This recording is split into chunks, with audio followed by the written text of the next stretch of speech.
Recording in progress. Okay, you are good to go.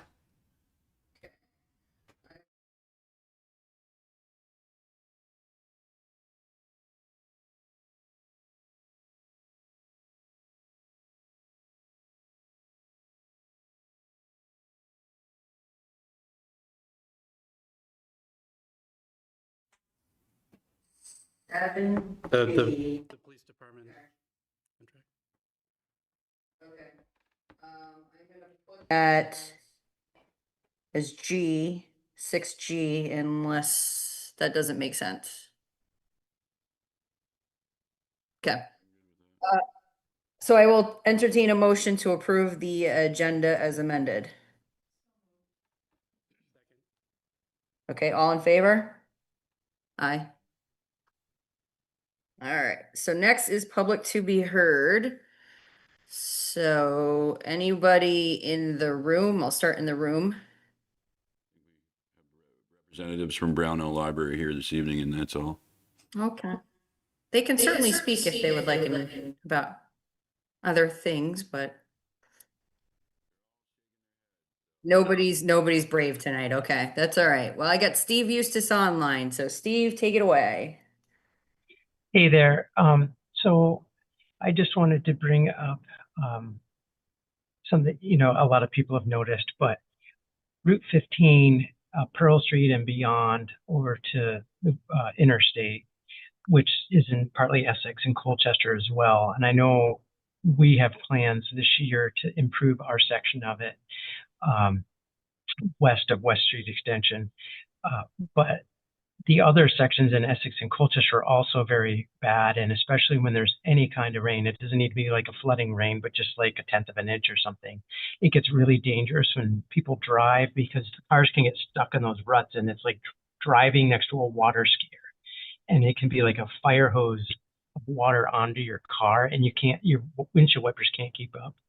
And I know the CCRPC had it in the work plan in the tip to do like last year, and then it got delayed for some other work, and then it looks like it's delayed again until next year. And I don't know who our CCRPC rep is, but I'd really like to see, because of the safety concerns, especially at rush hour and things, with not being able to see, at times whenever a car hits one of these ruts, and I know a lot of people know to stay out of them, I just feel like, are we as a community weighing in that this is really important? It's not just a matter of like, oh, I guess we don't have money, we're just going to keep delaying it a year each time, when like someone could get in a car crash. Like I was on Sunday, I couldn't see for 5 seconds.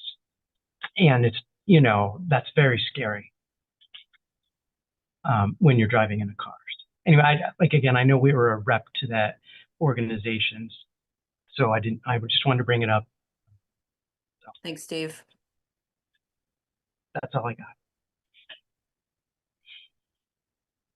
Regina, do you want to address that? Yeah. So just to confirm for everybody, the city is paving the outbound side of Pearl Street from West Street Extension to Susie Wilson Road. So we're doing that half of it this year. We have communicated with VTrans in the past about trying to get that road paved more quickly. And we can communicate with CCRPC about it as well. I think it is more of a VTrans decision than CCRPC, but we will continue to keep advocating for that.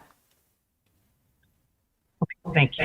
Appreciate it. Regina, can I ask a follow-up on that, just for clarity's sake? The work that the Public Works is going to do, you said they're paving it. Just for clarity, are they paving it or are they patching it? I'm just trying to understand like how involved we're getting. So we have patched in the past. What we are doing this year is it is part of our repaving contract. So Public Works themselves are not doing it. Our contractor is going to be repaving that section starting about August 7th. And our plan always is to get our paving work done before the fair. So hopefully that clarifies for you. Thanks, appreciate it. And I really appreciate the city doing what it can on that stretch of road. Oops. Is there anybody else online? I am not seeing any hands. So I will move on to open the public hearing for the proposed amendments to the municipal code, chapter 9, etc. Chris? So I have prepared a few slides over here for those who are not familiar with what's involved. Regina, maybe you can just follow along. I mean, I think it's fine. Yeah. So right now we're working with two chapters here. Chapter 9 is about enforcement, enforcement of the municipal code. So this defines enforcement procedures for all the chapters of the municipal code. It also stipulates which chapters are considered to be civil ordinances instead of criminal ones, and it sets default penalty amounts. Some of these chapters have different penalty amounts specified, but this is a default. Municipal Code Chapter 18 is about junk. It defines junk and other various types of waste, regulates the placement of those items, and defines which parties are responsible for keeping properties in clean and orderly condition. Now, the main purpose of the proposed amendments is to clearly designate additional chapters of the municipal code as civil ordinances instead of criminal ones.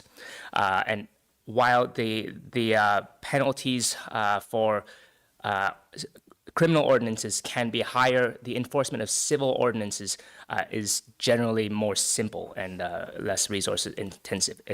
There's a process for enforcing these ordinances without having to spend the municipal attorney's time. So these amendments are also intended to address inconsistencies in penalty amounts between Chapter 9 and 18, authorize the zoning administrator and their designees as municipal officials approved to issue tickets for the civil ordinance violations, and also to clarify the definition of construction waste and junk. In addition, these changes would extend the responsibility of maintaining a litter-free property to occupants and lessees. And the point of that is, like, prior to this, whenever there would be issues of junk proliferating on a property, we would go after the property owner.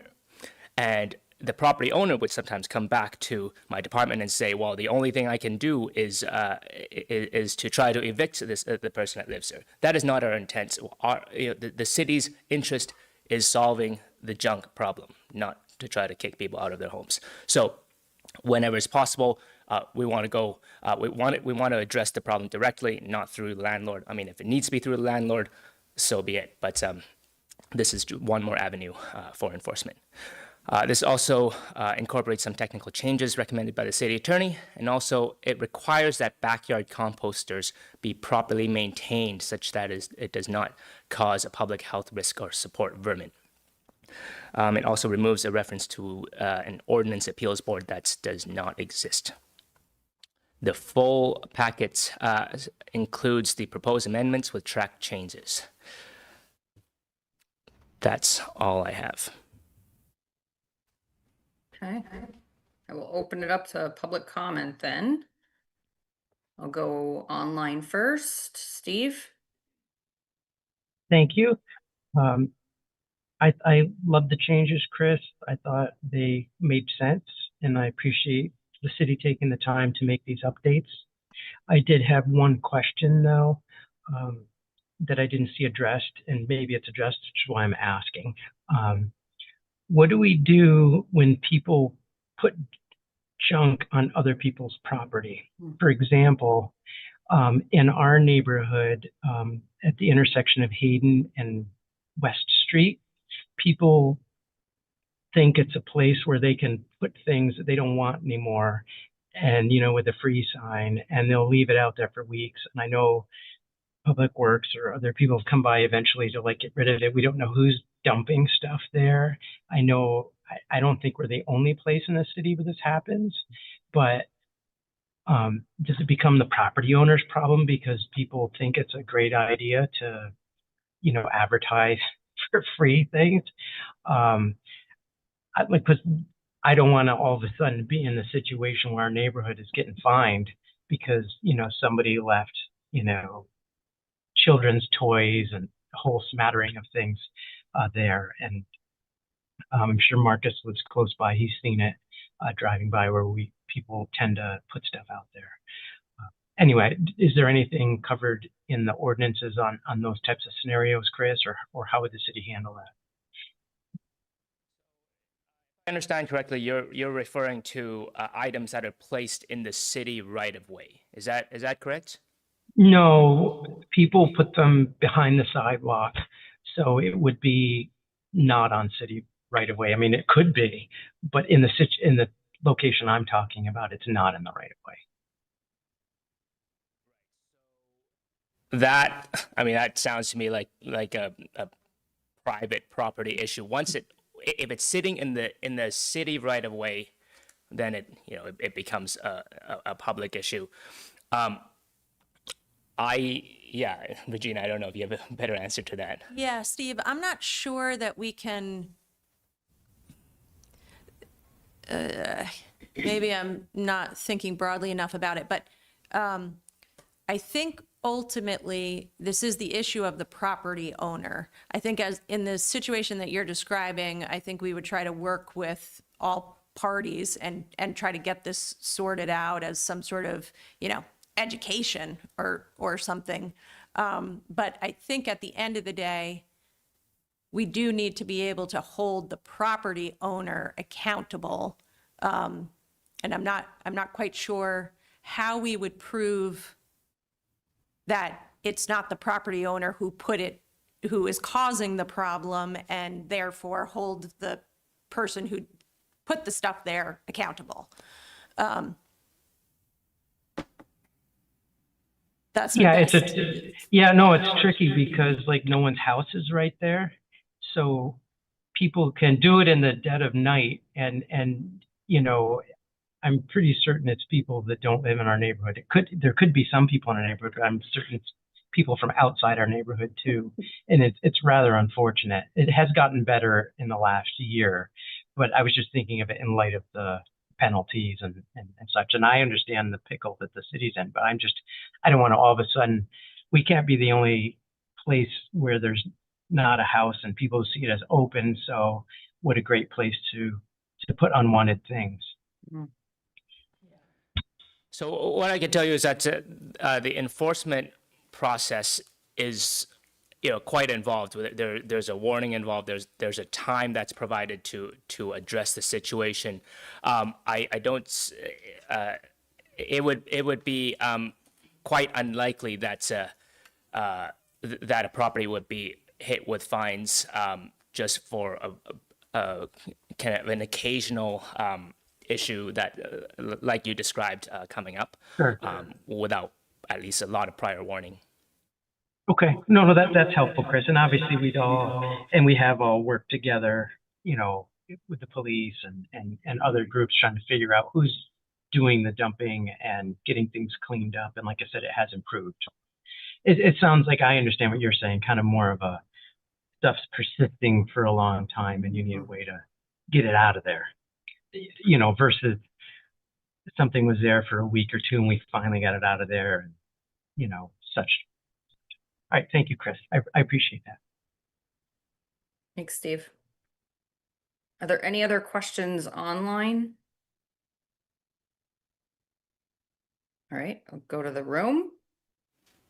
Questions in the room? Is everyone shaking their head again?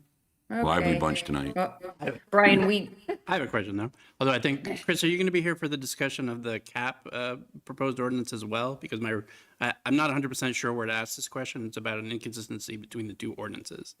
I think it's more appropriate to ask it under that one because this is for public hearing, right?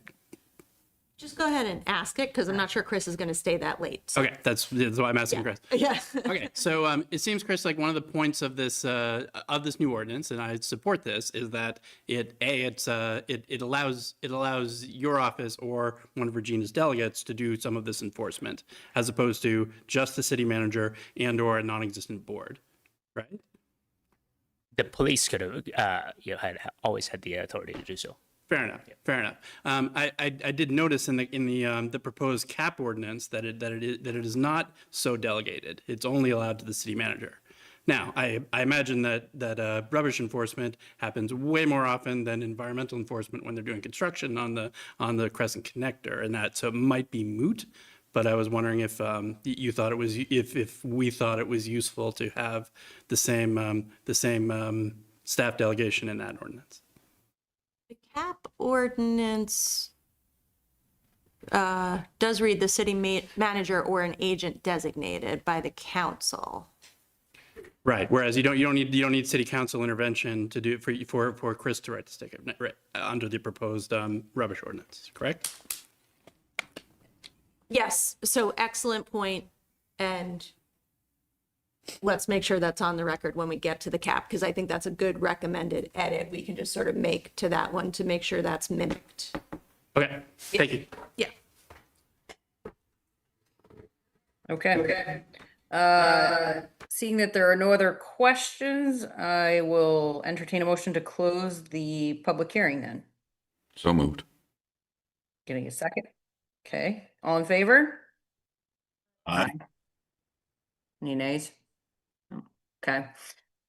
Thank you, Chris. We'll talk again soon. All right, so we're gonna move on to business item 6A, which is discussion and consideration of the FY26 tax rate, and we have Jess Morris with us. Hello. Hello. I have in the packet some information a little more detailed than in prior years because we did have a slight decrease in the grand list this year, so we wanted to touch on that a little bit.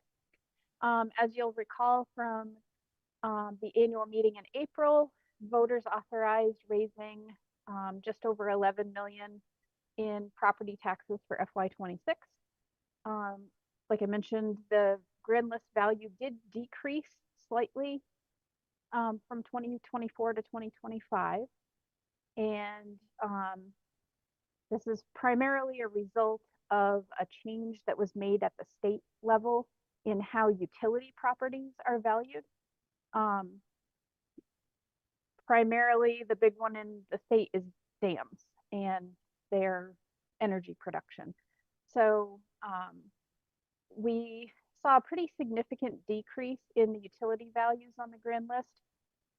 Luckily, we had other values increase enough to kind of absorb most of that. So we ended up with just over an $82,000 decrease in the grand list rather than the almost 14 million we were looking at originally. So we have also tax agreements for veterans exemptions, and we have 4 additional properties this year over last year receiving those exemptions. And reminder that we also have the economic development capital improvement rate that gets assessed separately from this tax rate. So for FY26, the tax rate is, if you look at the chart at the on the second page of the memo, general fund tax rate is 1.008, and the tax agreement rate for the tax stabilization agreements that we have just one currently, is a 0.0022 rate. So overall, we're looking at a 3.5% increase to the tax rate, estimated about roughly $96 on a $280,000 assessed property. Anyone have questions?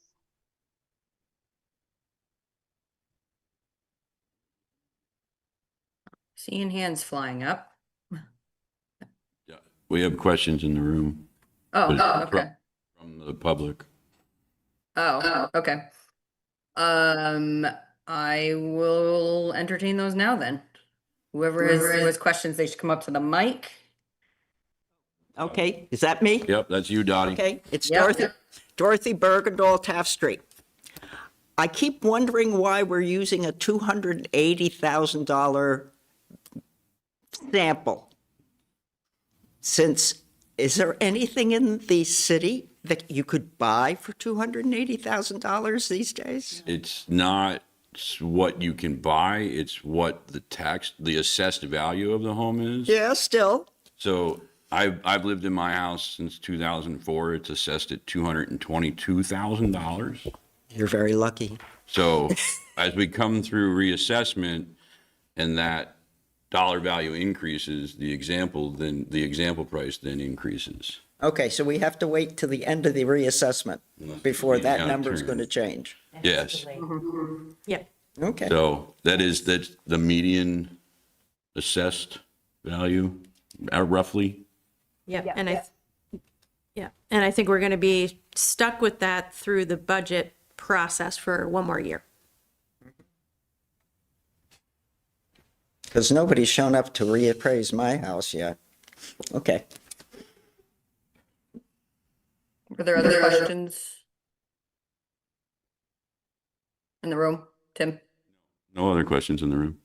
Okay. All right. Well, if there are no other questions, I will entertain the motion that is in the packet. I move that the city council approve the FY26 general tax rate at 1.0080 and the tax agreement rate at 0.0022. Can you give a second? Second. Thank you. All in favor? Say aye. Aye. Aye. Marcus, did you say aye? Yes, I did. Thank you. Thank you. Just couldn't hear you. Sorry. Okay. All right. Thank you, Jess. Thank you. All right, so then we're gonna move on to 6B, which is presentation of the FY 26 to 2030 Brunel Library Strategic Plan. And I know we've got the crew in-house and Wendy is online. Jean or Wendy, do you want me to share the 3 slides first? Is that what you'd like me to do? Yes, please. Well, how about the first one? Yeah, first one, yeah, that'd be good.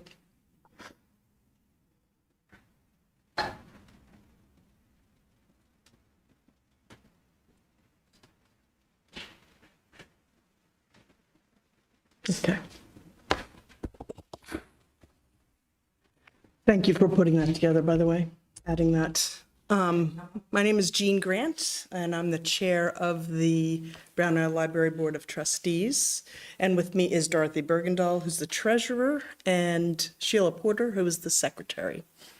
Every 5 years, we put together a strategic plan for the next 5 years. And that is a state requirement, right, Wendy? It's a suggestion. It's not a requirement, but yeah, it's definitely a goal for us to do every 5 years to keep moving things forward. So we started this process in about April or May, getting together and looking at what our goals were, what kind of information we wanted from the public, and worked on a survey to distribute to get some information about where we were, where we're heading, what the population was thinking about the work that we do. One of the things that was really exciting was we got the survey translated into Nepali through AALV. And one of our community members, Jeetan Kadka, helped us with that, made that happen. So we had 5 trustee members, Wendy, the library director, Hannah, the assistant library director, and River, the youth librarian, and 2 community members work with us. Jeetan was one of them, and Jess Dow was another one who's up. person who uses the library quite a bit. We thought that we would get some gift cards for people to incentivize people to fill out the survey. We got about 20 gift cards, which is really nice. It's very generous of local businesses to give those to us. We had about 500 responses, which we're very happy about. And what else? I guess that is about it. We all worked together. We put out the survey when it was finalized in, I think, November. In January, we closed it. So about 4 months. It's not just last April, it was the April before that we started, right? Oh, right, yes, 2024. Yes. Oh, my God. It was more than a year. Yep, which is pretty typical for this process. What else? So Hannah and River compiled the results. We have a lot of information. Of course, not everybody answered every question, but there was a good amount of information that the committee members looked at, came up with some goals. You can move on to the next slide if you wouldn't mind.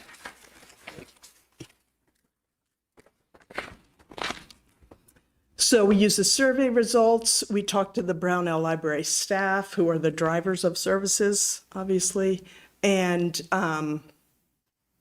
we came up with 6 different goals.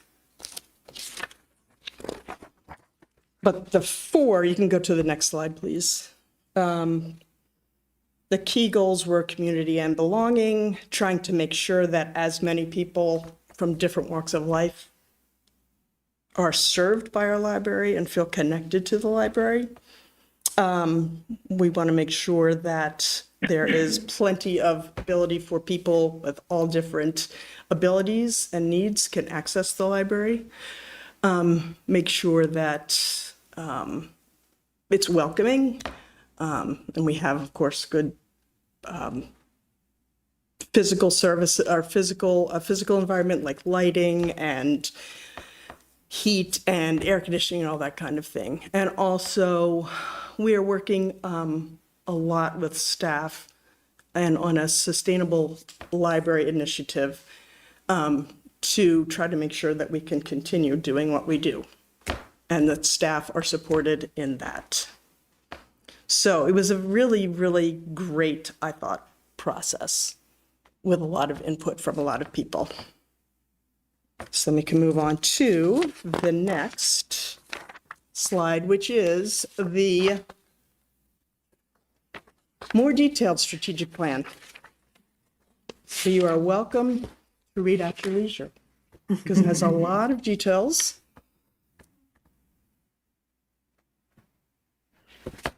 And the high points are what we talked about before. We want to work really hard to get a lot of community engagement. Make sure we are assessing community needs and meeting those needs. Educating the public about what a library is, what a library does, how we get to do what we do, how we're funded, that kind of thing. Want to make sure that it is accessible and that people like to be there.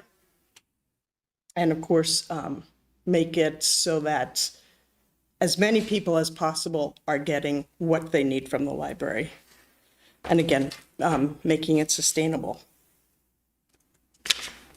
in terms of cost and staff, et cetera. And then finally, there are some pie charts and graphs that we can look through. Some of this was, you can go to the next. That's okay. Wow, technical wizard we have.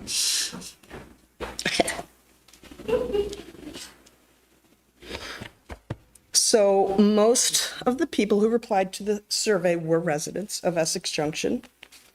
Most of the people had a library card. The next chart is who lives in your home. I was a little surprised about that the largest number of people who use the library don't have children. Second largest is people with children. The age range, 36 to 50, seemed right on. Personally, I would love to have more 19 to 26-year-old, 27 to 35-year-olds. Just feels like there's a gap there, which I think is because it's different, different time in your life. Let's see what else. The graph is pretty much, the purple graph is pretty much the same as the pie chart ahead of before that. Really disappointed, but not surprised that most people who use the library are white. Would love to have that be more diverse. And that women and girls attend or use the library most.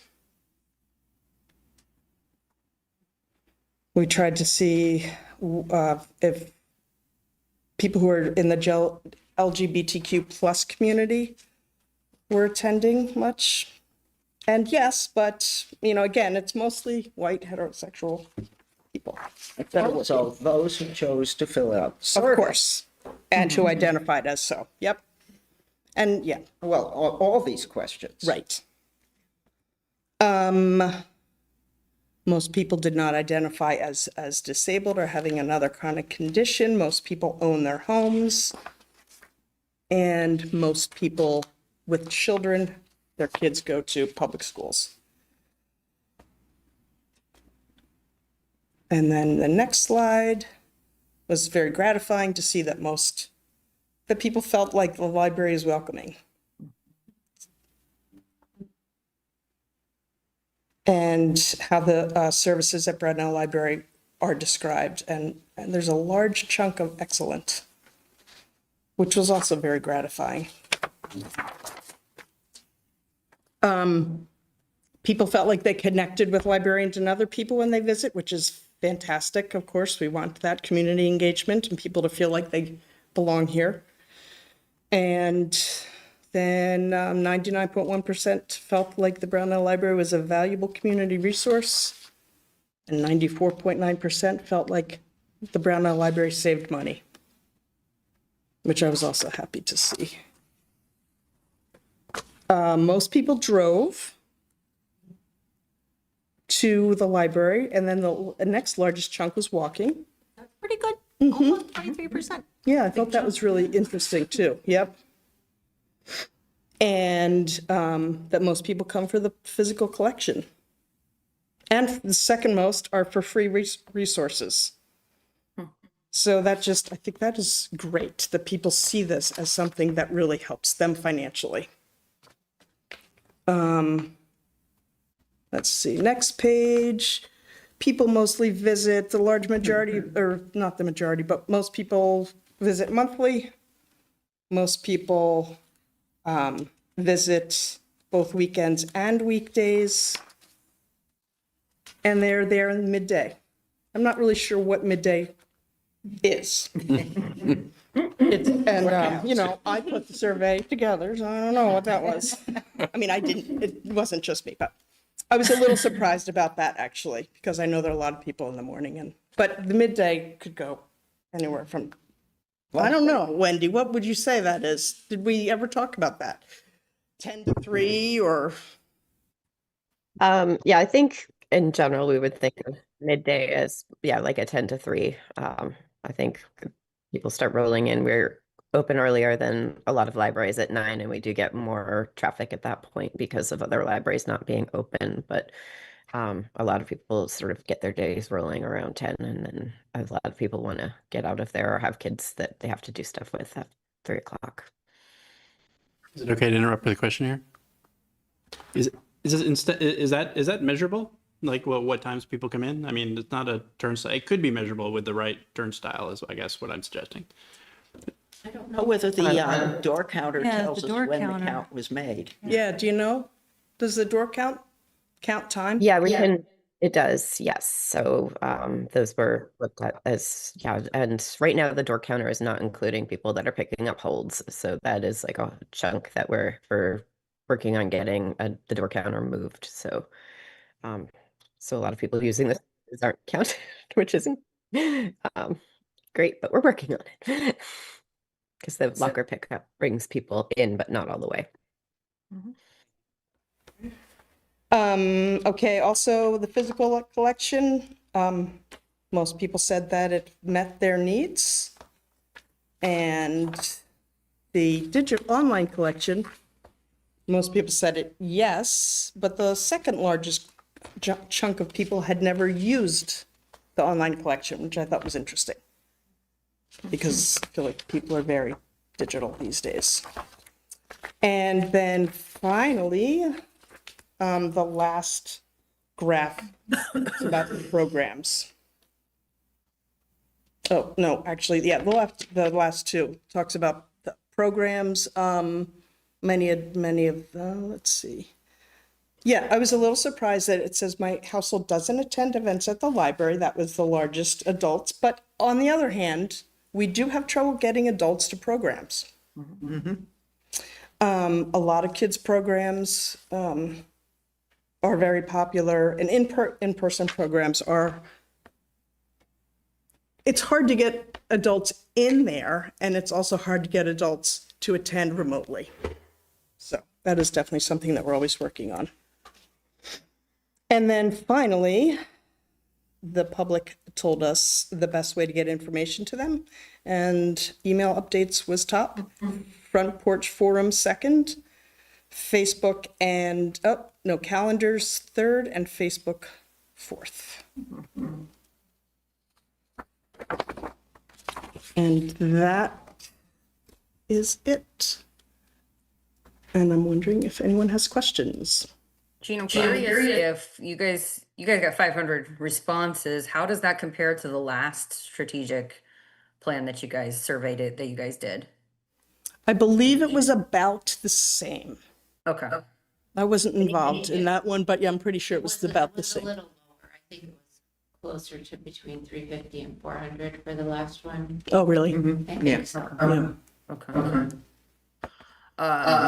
Did you think you did anything different this time which drove those numbers up even slightly? I know you mentioned the gift cards. I'm guessing that was different than what you guys have done in the past. You think that had a contributing factor to getting the number of responses you got? My guess is, and again, this is the first time I've worked on it. It was online. Yeah. We were out maybe more. Like we had the QR codes. We went to the expo during the election. We had people, I was handing out QR codes to people at the train hop. We had the librarians were handing out the flyers quite often. And those are the things that come to mind quickly. Yeah. How about you two were also on the committees in the past? You weren't? Oh, no. I thought you were. I think having the QR code probably helped us to get more than people having to take up paper. Yeah. Although I prefer paper, I know most people prefer to do it the other way. So I think more people probably filled it out because of that. And had it been online before, actually, at all? It had been online. Yeah, It had and been we also online, did okay. have like a final push with staff and incentivized like how many people did offer the survey out. So Good. Marcus? So I'm also curious about a couple things that came up in those slides, and I totally understand your comment about the diversity thing, but I'm curious as to whether or not, like on that particular pie chart, if those percentages are close to what the city overall looks like from from that standpoint. Because if it's similar, then I would say, okay, maybe you've got a decent representation here of what the city looks like. Otherwise, I mean, if it's different and those, so, God, I'm trying to find the right words right now. I apologize. But those other parts of our community, the smaller parts of our community, you know, are, if in the city they are larger in a percentage, then yeah, then I think you're probably right. There's room to move there. I had the same question. I don't know that, actually. Yeah. And, you know, lots of people are loath to identify as one thing or another. You know?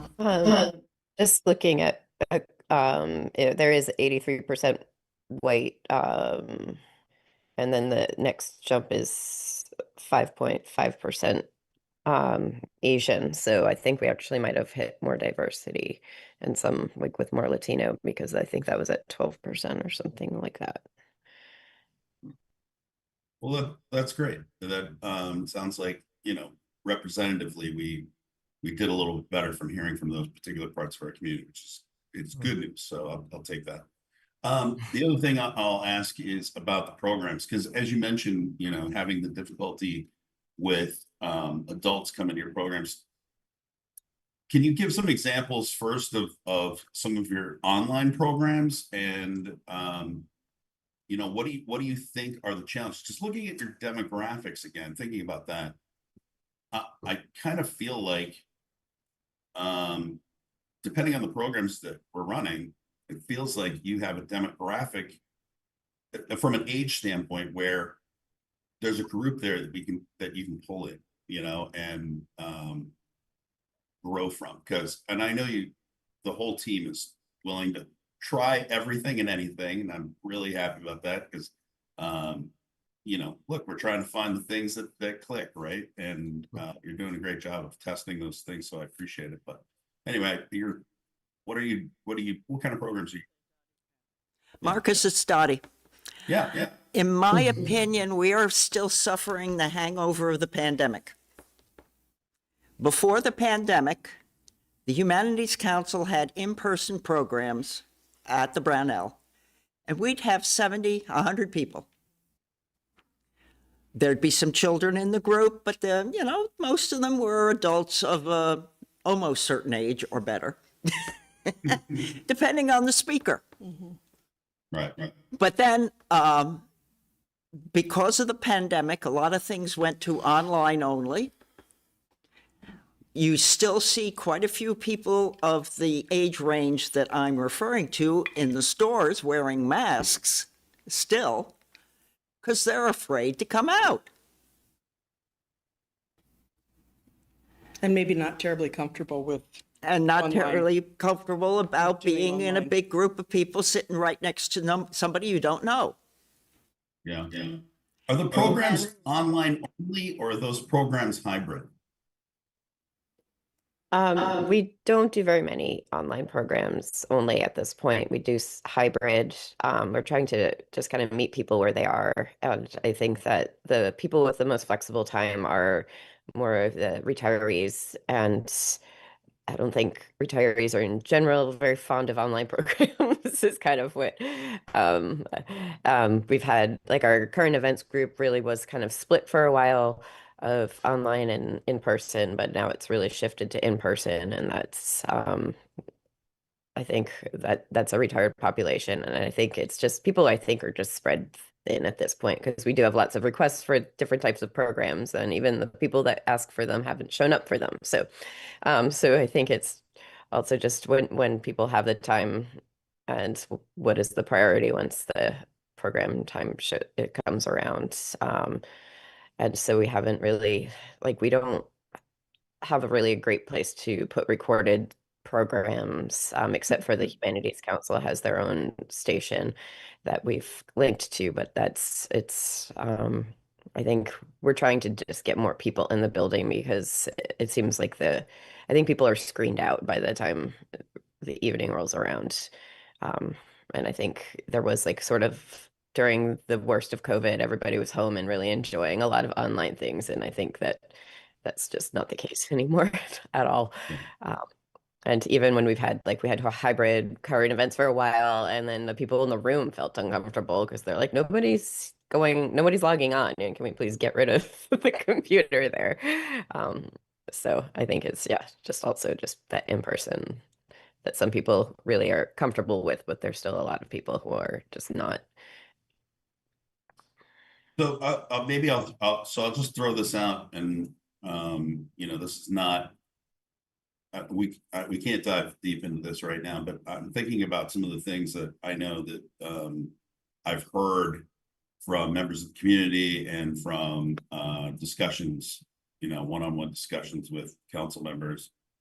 The little things that we want to do, like have speakers come and talk about certain issues, right? Like we have a big goal based on the strategic plan to increase housing and talk. And so I think there's potential, maybe we can help support, we would have to give some thought to this, but maybe we have some of those public discussions in Brownell. So again, we hopefully, maybe in doing that, we can draw people in. So I'm sure the programs, it's twofold, right? We're trying to attract people to Brownell as well as have them participate in programs that Brownell is hosting. Maybe we can help support that with our own work in some way. Yeah, we're always happy to partner with our local, like any of our departments within the city or any other organizations. We're always very willing to work, and it's been great to have the city councilors when they were hanging out, trying to connect with people about the budget. It's nice to have.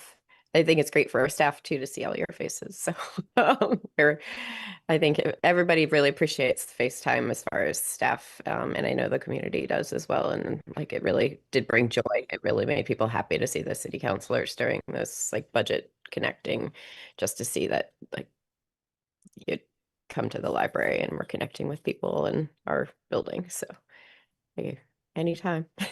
You'll see more of that this year. So thank you for that. Appreciate it. I'll give the floor back. It was also lovely to see so many people at our potluck the other day. Really fun. Yeah. That was fun. Yeah. Great. There's one coming in September from what I understand. Yeah. So there's more That's gonna opportunity. be every third Friday of the month, but the next August is Bennington Battle Day, so that's going to be our ongoing thing, and that's and again, that was a rebrand. We had a cookbook club that very few people were showing up, and it was the same idea of bringing food, and now it's called a potluck, and we had people. So yay. Like the fact that you all have name tags and you're out and you're trying to talk to people more physically present. I decided that we're going to get name tags too, so people can know us. And so, Those name really. tags, I'm telling you what. We didn't patent the idea, so you can take it. It's fine. Thanks. I just think it's great for people to I mean, people know that they're city council, Right. people know they're trustees, and also as a way to attract other people to be trustees and city council people. If I have a friend or a person that I know and they don't know I'm a trustee, but then they see my lovely name tag, they might ask me about it. And when there's an opening, I could, talk to them about Great recruit idea. people. So. Great idea. Risa, I see your hand up. I'm gonna keep it with the council for a minute, but I'm not gonna forget about you. I'll come back, I promise. Brian, I see your hand up as well. So go ahead. My question is super dorky, so forgive me.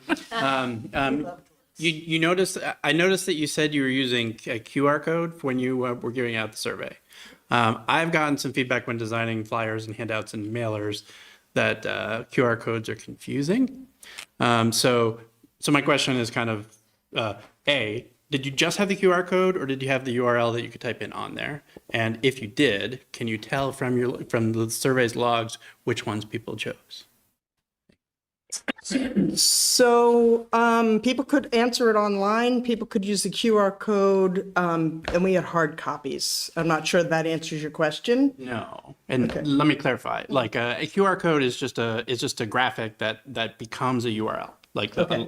so my question is were you specifying the URL in text somewhere? No. Okay, so then it was not going to, then my second question was, if they were different, could you tell? Yeah. But no, Yeah. okay, bummer. Wasn't it on the Brownell website as just with not a QR code, but like the link?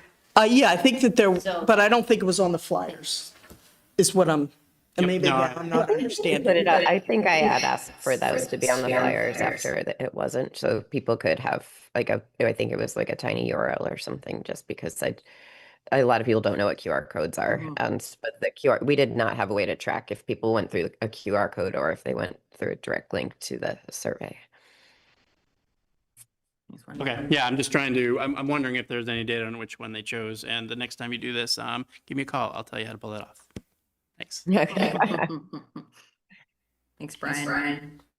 Tim or Elaine, either one of you have questions?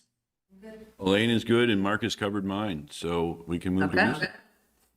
All right, we can go to Risa's online. Thank you. I just want to start by saying I couldn't possibly think more highly of our library, the services, and your staff. You are phenomenal.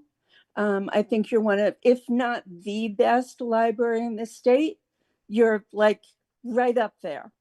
And I just want to comment that I'm somebody who attended programs at the library all the time before COVID. Since COVID, I won't attend a city council meeting in person, but I don't miss any online ones. If I'm in a store or if I'm walking into the library to pick up books or whatever, I'm wearing a mask. So it's not that the programs aren't as good, that they're not as interesting, that I'm not interested in them. It's that I'm not willing to risk sitting someplace for a couple of hours for a program. I won't go to the movies. And I've spoken with a lot of people about the programs because I'll see something and I'm like, oh my God, do I risk it? Do I risk it? And many others are feeling the same thing. So, I understand you can't control for that, but please know it's not that your offerings aren't wonderful. They are. It's that there are people who are still very COVID cautious. Right now, I know 11 people in Essex Junction who do not know each other, who all have COVID. It's still really prevalent. So, and again, thank you. The library it's our greatest resource, and you are all phenomenal. Thank you. Thank you. Teresa. Thanks, guys. We greatly appreciate you coming and giving us a background on your strategic plan. And Plug for the Brownell potluck, because we Yeah. sat there for an hour and had great conversations, and it was really nice, and everybody enjoyed each other's company, and there was food to be had, and I will say I only noticed the advertisement on the sandwich board as I was pulling out and leaving. So we'll push it a little bit more, but it really was a great time. And so I just want to get another plug in for that before you all disappear. Thank you. free marketing from Tim Miller. There you go. Thanks, guys. Have a good rest of your evening. Thank you. All right, we are moving on to 6C, which is the discussion and consideration of the amendments to the municipal code, and Chris is back up.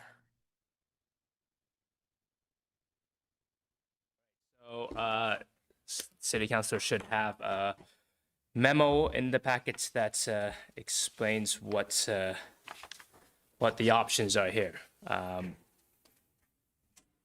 Basically, if you are ready to adopt the ordinance as amended, there is a motion, but if you want to make additional changes, there will need to be an additional public hearing. Does anybody have any questions? Marcus. Go ahead, Marcus. So a couple of things, and this is a execution question, not necessarily about the ordinance, but How are residents gonna know? How are our staff gonna be identified? How is it gonna be clear to our community that, yeah, that you're a designee? Because, again, reading the language, right? We know that it's a zoning administrator and there are designees, and I'm kind of curious about, again, how that identification will work so that the residents can easily identify and feel comfortable with the fact that they're talking with a true authority versus somebody just walking on the property and go, hey, here's my fake badge. The other thing is that I want to ask is, again, clarity around designees, and I kind of wonder if there shouldn't be more clarity in this language because of the fact that it being so broad, I don't anticipate that you're going to be handing this authority, say, to Joanne, right? Like whoever has this authority should have clear understanding of our ordinances in order to enforce them. So I'm assuming that the potential designees is actually a small subset and a very specific subset of our staff that could potentially be called out. So we already have assistant zoning administrators written into staff job descriptions. So actually, all members of the community development department would be by extension a designee. However, all of our enforcement, almost all of it, is done from through letters and through the phone. We don't generally go door knocking when we're dealing with issues like this, unless we know who we're dealing with. Also, we generally cannot go onto private property unless we're invited to that private property without a warrant. So there are limits to what we can do anyway, and I think we focus largely on what can be seen from the street. So then on that, and I thank you for bringing the going on private property thing, but let me ask a little bit more about that, because you or whomever is going through the community for whatever reason, you observe that there is a structure being built that, again, I'm assuming based on how these processes work, you would probably be aware pretty well of the projects that are kind of happening. So you observe one that you believe is not permitted. How would you handle that? Would you stop to that property and attempt to inspect not inspect, but check out the project in more detail and see whether or not that project were permitted? If we stumble upon it in real life and the person is willing to talk to us, we may ask some questions, but in general we wouldn't see things as they're happening, because it's actually quite rare that you see things as it's happening. We would get in touch with the property owner after the fact. If there is a zoning permit that is active and there are conditions that must be met, then we can go onto that property to conduct an inspection during the construction process. Where is that information? When is that information presented? So when they come and they get their permit, is there something either on the permit or in some other documentation that you give that person to acknowledge the fact that we may go and inspect or check out this project to verify that you are within compliance? There, in the larger projects which are bound by site plan approvals, it is in the stipulations. Okay, but like a smaller project, I get a permit because I'm building a deck on my house, or I'm putting fencing up on my property. That's not in that case, you wouldn't necessarily go and inspect those projects. We don't actively inspect those unless there's unless we see a problem, and particularly if we can see it from the street, or if a neighbor points it out. Okay. All right, thank you. Any questions in the room? Nope. I have a quick question, Chris. On section 1802, that last sentence says further, any law enforcement officer, fire marshal, or any assistant fire inspector is authorized and shall have the authority to enforce all sections of the ordinance. I'm curious if that includes the health officer. Do we know? Right there. I don't know. That is not a section that we have changed here. Yeah, I don't know. The health officer is authorized under different statute. So I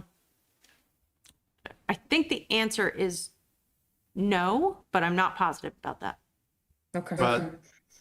But good question, Amber. But it seems to me that the zoning administrator could authorize the health officer, and then we'd be done, if that was required, as his designee, his or her designee. So a health officer is a bit of a different position. That position is actually appointed by the the commissioner of the Department of Health of the state of Vermont. They are very specific what they can and cannot do. So I don't think that the zoning administrator can authorize the health officer to go beyond their statutory authority.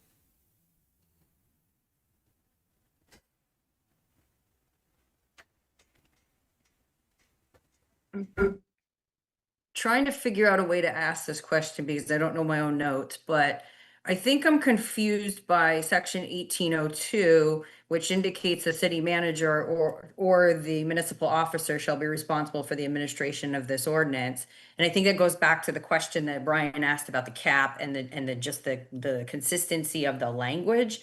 Because I think the point of this is that chapter 9 is authorizing the enforcement through civil penalties, but you would want, Chris, to be able to issue a civil penalty under 18. I'm just trying to figure out, do you see what I'm saying? Like, I'm trying to figure out how those two play in, because Regina isn't going to necessarily be the one that's enforcing the junk. Or maybe that is how it's working. Is it you're issuing the fine, Chris, and then Regina is enforcing it? Do you see what I'm saying? I know it's confusing. That is a technicality that did not come up during a legal review, but you may have a point. Sorry, Amber, can I just clarify? Are you, Yes. is your question between section 905 and section 1802? It's more like 902 and 1802, but yes. I mean, I think essentially what I'm saying is one section 9 in section 9, like, or chapter 9 authorizes Chris or his designee to issue a fine. Broad speaking, right? But then section 1802, which is relative to the junk, etc., says that the city manager shall be responsible for the administration of this ordinance and shall have the authority to enforce compliance. So what I'm trying to figure out is what's the distinction between those two? Because again, to like Brian's question about consistency, should we be changing that language to say the city manager, same thing that we say in section 902? I mean, it does say or municipal officer, but I see a point that the language is not exactly the same. And I'm not sure that it needs to be, but I just want to make sure that I fundamentally understand that the intention and the practicality of this is that, because with this whole entire, majority of why we're doing this is to make sure that you have the ability, Chris, to enforce, to issue fines. So I just want to make sure that we really can, especially under 18, because this is the bulk of what we're doing here. As long as everybody feels confident that Chris can do that as municipal officer, then I'm fine with leaving the language as is and not having to rewarn another public hearing about that to make changes tonight. Can I ask a troubling question? Yeah. Wasn't part of the Trump immunity Supreme Court decision about whether or not he the president was an officer?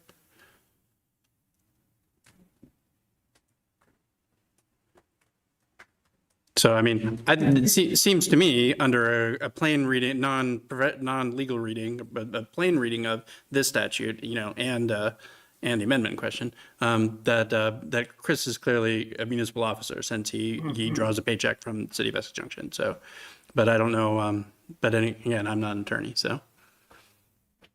I'm not one for tonight, but I don't disagree with that. I think I'm okay with it. I just want to make sure everybody else. I would have said, yes, he's a municipal officer, right? Like, Well, just for the record, I read these a little bit more like, I'm worried about my day job stuff, so I need to tune that off, but I'm good. I'm good. I wonder what we could do instead of adopting this tonight and instead of amending it tonight, we could perhaps go get some clarity on this and then come back and let you know how we think we should move forward. If we think we're pretty good with the way the language is now, then we don't have to warn it again. Does that make the most sense? Just trying to figure out the best path I mean, is it, forward. We can always, sorry, I'll let you finish, go ahead. we can always reopen the process. I was gonna say, in interest of moving forward, could we approve this, get a legal opinion on whether it needs to be amended, and then amend it if necessary, if and only if necessary? Yeah. What? Do you have a? I mean, there's no risk to that relative to what it is right now. I mean, it's certainly not that it's Worst case, you have to bring Regina with you, right? Yeah. In worst cases, we really don't want that. Worst case is you have to bring Regina with you until we amend what we're talking about amending for tonight. Well, I guess let me see if maybe this is a friendly amendment to, if we do, so the motion is I move that the city council adopt the amendments to Essex Junction Municipal Code, chapter 9 and 18 as presented. What if we throw at the back end of that, pending legal review? Pending legal review. I mean, I guess we could leave it at that. We all know what we're talking about. And Regina, tell me if I'm totally off the rails here, but if there's no change needed from Claudine's opinion, then you're good to go. It's been approved, whatever. If there is a change that needs to be made, then we could bring it back. Yeah, I think that would probably work. I mean, I'll just say generally, the city manager is listed all over the place in what the position does. And the majority of that time, other people are doing those things. Yes. And that has been worded this way this whole entire time. The only thing we've changed here to 1802 from what it has been so far is really agent is being changed to municipal officer. Yep. So yes, I think your suggestion is good. We can talk with the city attorney about this and just get some clarity on what we hope to achieve here, which is really the community development office has the ability to enforce these issues. Okay. All right, so then I will, unless anybody else has any other comments, I will just reiterate what I just said. So I will move that the city council adopt the amendments to Essex Junction Municipal Code, chapter 9 and chapter 18 as presented pending legal review, as discussed this evening. I'll second that. All in favor? Aye. Aye. All right, no nays. Cool. Thank you. Appreciate that, guys. Sorry to be the pain in the room. You guys are used to it. All right. All right, Chris, it's your show tonight, so you get the Amtrak update and consideration of the submittal.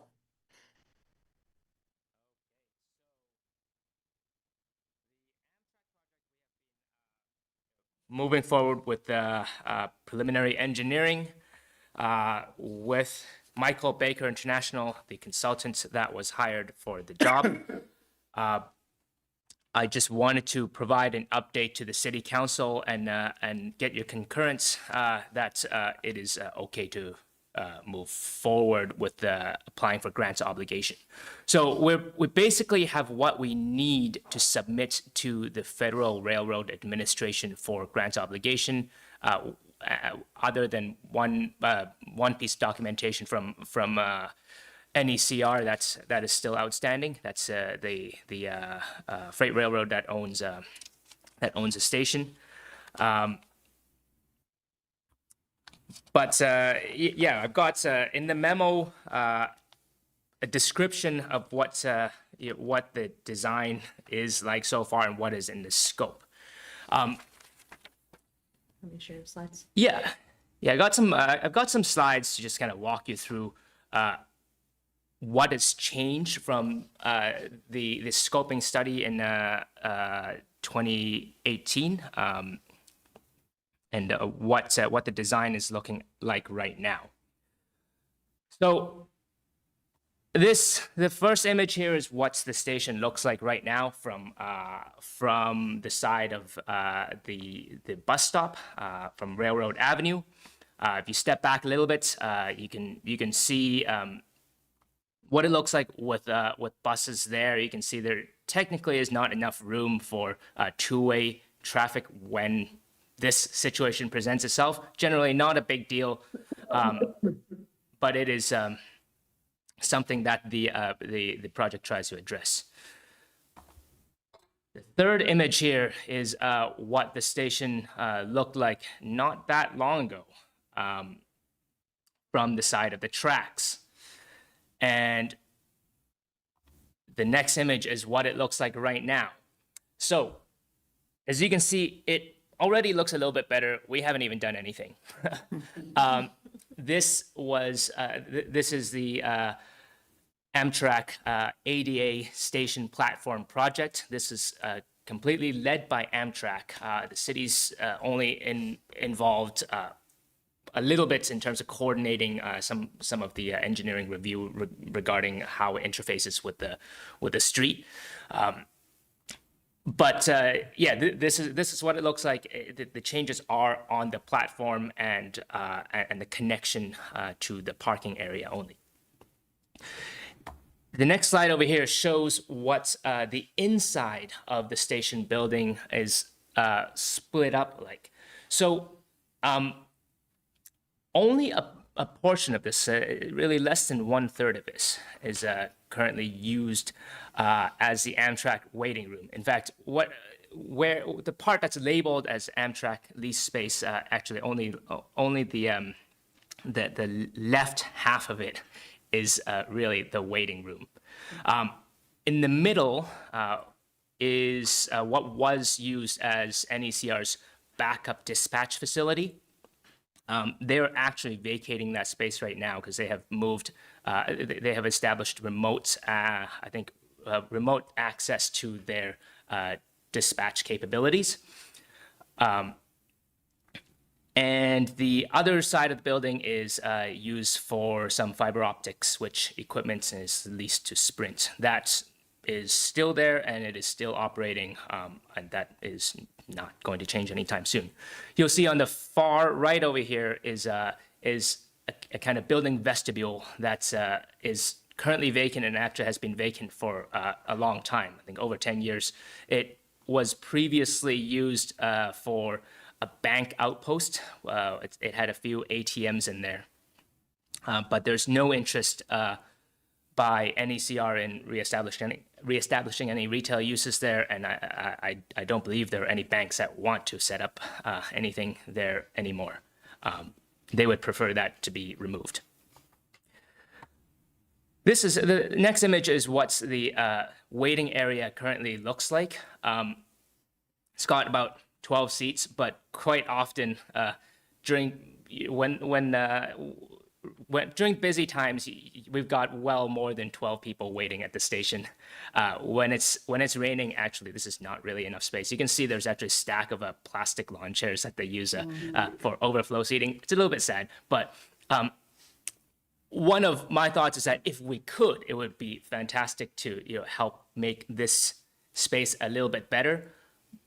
But there are also, it's not really within what the budget currently allows. This is what the bathroom looks like. It is accessible during, I think, for an hour before the train arrives, and an hour or a certain amount of time after a train at night when the train returns.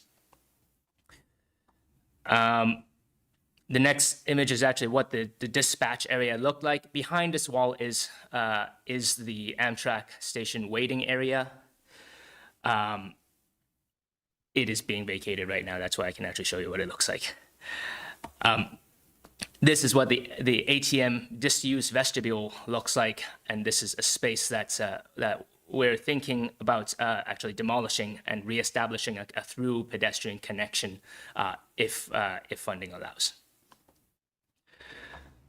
Now, the next image I have here is the preferred alternative from the 2016 scoping study. There are many elements of that, but the main and most expensive element is the overhead structure that kind of caps the entire station and adds a sheltered waiting area. This is supposed to be an open truss canopy that includes some historic looking features like the clock tower above there.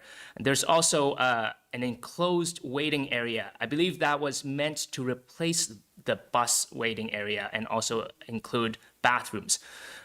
But since 2016, there's been nobody has agreed to kind of take on the responsibility of staffing an area like that, or having accepting the responsibilities of having an additional public bathroom that's available all the time. So this is also beyond what's possible within the available funds. But I can tell you that the main component, we did try to stay true to the main component that was here, which is the overhead shelter. The 2016 alternative also included some access and circulation changes. It actually recommended a one-way circulation pattern because there wasn't quite enough space to have two-way traffic without cars having to take turns. And it would flip the direction in Ivy Lane. We actually decided in the end that that's not necessary, and there are ways around that with lower impact, and which would cost be a little bit more affordable. There's some additional sidewalk over here that I don't see as high priority, and then there are also some pedestrian connections that are very high priority that have been brought forward to the final design. Well, not the final design, but the current, the latest proposal. So this is what Michael Baker International has been able to come up with, knowing the cost of construction that everyone is currently facing. It's kind of a donut shape of a shelter structure that goes around the exposed parts of the building, but doesn't cover the roof. This is also meant to make it a little bit easier to get through, meet fire safety requirements, and also to not impact the rooftop utilities and the HVAC that's the station currently has. There is meant to be some, the next slide shows it, some decorative steel structure at the roof, canopy opening that kind of mimics what a more traditional building would look like, but it is not meant to be sealed in. What you see in white over there is air. You'll see the existing vestibule is kind of in the way. It is not included in the scope right now of design to remove it, but we do want, if it's possible, within the available budget, to create a through path over there by demolishing that vestibule, if possible. And then lastly, these are the access circulation and the circulation changes that are being thought of. Maintaining two-way traffic over here, but just actually removing some of the on-street parking on Railroad Avenue. By making fewer changes to the street further south, which is to the right over here in this image, you actually maintain some of those spots that would have otherwise been lost with the previous design. And there's also some consideration for Ivy Lane and seeing if there's a way to establish, to keep that as a low traffic street that's used for accessing those parking spaces. But also we know that it is a very useful bicycle connection between north-south bike connection between the Crescent connector, which has bike lanes, and the shared use path just to the north of here. There's a challenge of trying to figure out if it's possible and safe to allow for a two-way bike traffic over here, given the very low volumes. That's still being investigated, but that is something that Michael Baker International is working on. So those are the visuals I have to share. We're at a point right now where I have to see if you think this is still making sense to be spending to be I guess spending the available funds in this way, with the focus being that's overhead canopy.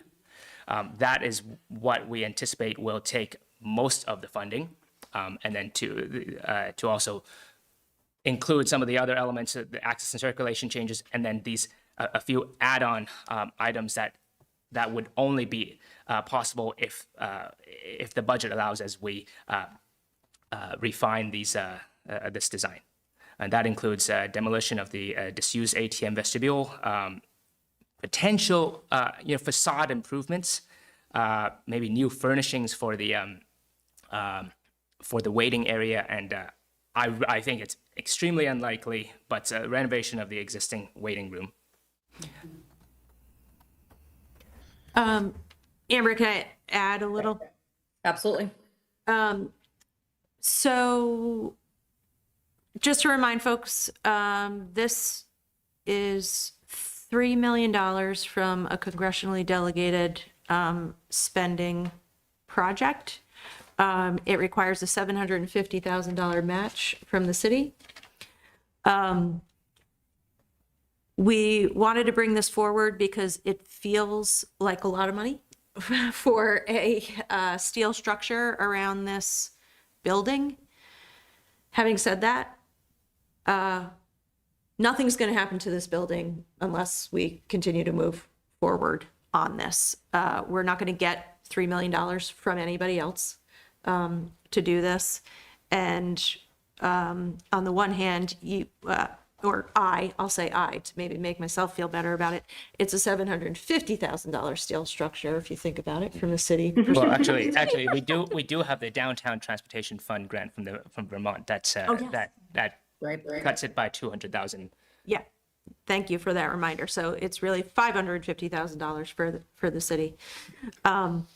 So my suggestion is that we continue to move forward on this, but we definitely wanted to have the conversation and bring it forward with you folks so you have a sense of scale of what we're talking about. Mm-hmm. And We are not yet obligated, which is the key piece of information and stage that we need to get at with the federal government in order to actually get this money. So that is what we are working towards, and that is what the ask is to you folks tonight. Do you want us to go ahead and continue down the path?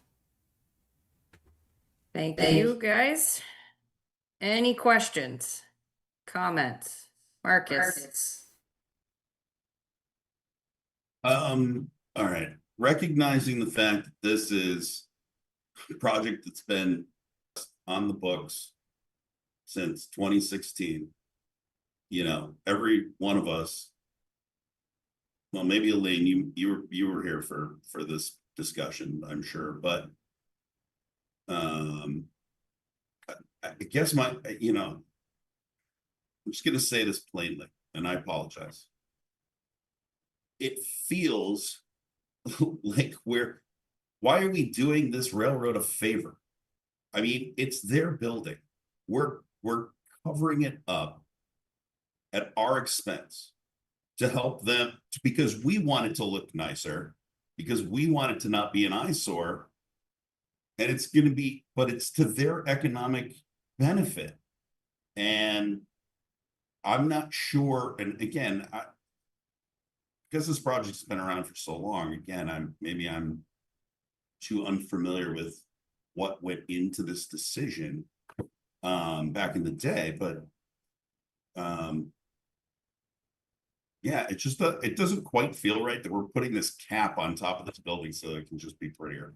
I totally understand where the numbers are falling, and yeah, we got this money to be able to do this, and so it would cost us less. But why this is our ultimate responsibility to cover up their particular building, I'm not exactly sure. How many people are coming and using our train station? I mean, you mentioned the fact that on a rainy day that room will be full, but I think what I hear from people who are observing the train station, they're talking about people who are not using the train station more often than they are the people who are. So I'm curious, how many people are really using this station? And yeah, I guess that's it. I'll ask that for right now. Thank you. Amber, Elaine's got her hand up. Okay. Do you want to answer the questions first? Or? So I can try to answer the questions. I'm guessing you might answer. I don't have data, but I have some experiences I can look back on. So I don't know if we have those exact numbers. It looks like Chris is looking. Marcus, I think it is a good question because we do not own the building. Amtrak does not own the building. And it is within our downtown and a pretty bad eyesore. And I think this community is pretty committed to multimodal travel, to train travel, to bus travel. And I think in terms of, it is perhaps not our responsibility, but I think we have strong interest in seeing this happen. And if we don't do it, nobody else is going to do it.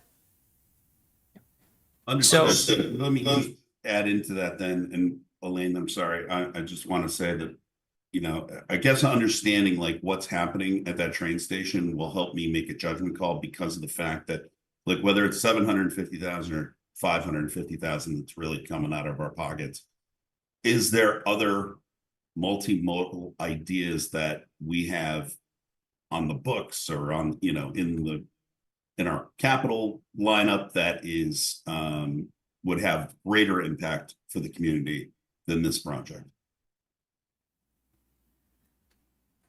You were going to say something? I was gonna say I have the ridership numbers for Amtrak at Essex Junction Station in 2023. The annual ridership was 16,001. But this is Amtrak, and actually this station is used even more often by Green Mountain Transit. This is a terminus for Route 2, which is the second busiest route in Chittenden County. This is meant to be an aesthetic improvement, but really it's also meant to be a functional improvement. All right, to have a continuous cover between the two sides and to facilitate the connection between the two modes, and to include some other pedestrian and bike improvements, access improvements. So those I consider to be practical improvements, not just aesthetic improvements. It's difficult for me to answer if $750,000 can go further in another way in the capital plan, but I mean $750,000 is as kind of the center, the busiest transit stop in all of Essex Junction. If you were to invest in public transit infrastructure, like physical infrastructure, this would be the area.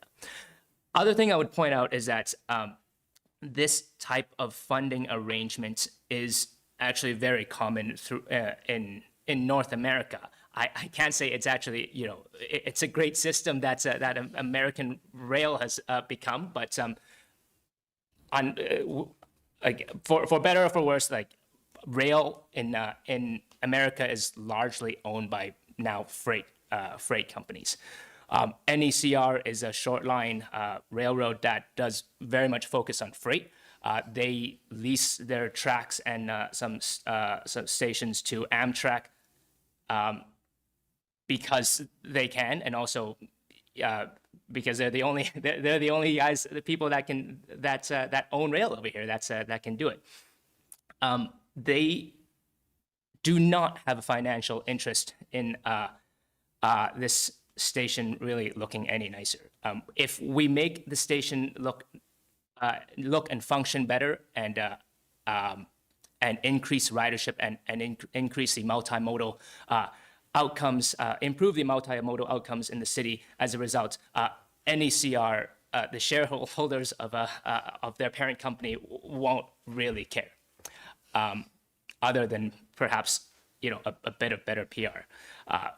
But they are willing to work with us and accept public investment in this, and the fact that the federal government is also interested and is a major partner in here shows that there's kind of support from different levels. Thanks, Amber. Thanks. So a couple things. This has definitely been a project that has been a high priority for the village trustees for many years. I joined the trustees in 2012. We were talking about it. And we brought a team of UVM students to the village. They designed 3 different canopies. The first one that Chris showed us was the chosen one. And the amount of lobbying to Senator Leahy's staff that community members did on behalf of this project was prodigious.